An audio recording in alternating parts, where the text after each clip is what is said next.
Tak ingin terus-menerus tertindas oleh pasukan Rusia, militer Ukraina lakukan serangan balasan. Dibuktikan pada sebuah rekaman yang ramai beredar di media sosial Telegram pada Sabtu 31 Agustus 2024. Dalam rekaman tersebut memperlihatkan operasi malam hari yang dilakukan oleh drone penyerang dari Brigade Burevi kubu Ukraina.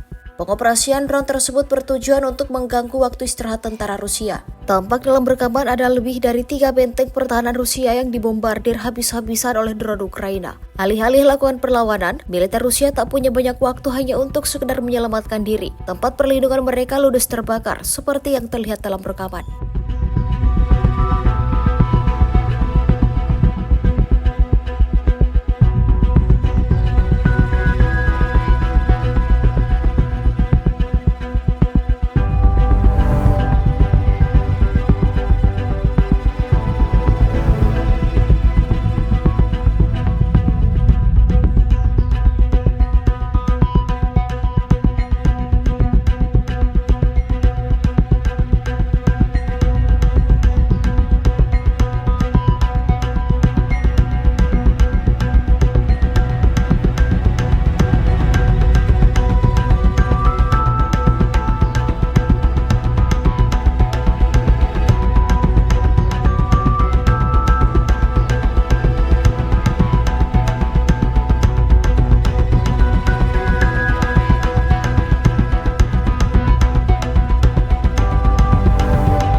Download Tribun X sekarang, menghadirkan lokal menjadi Indonesia.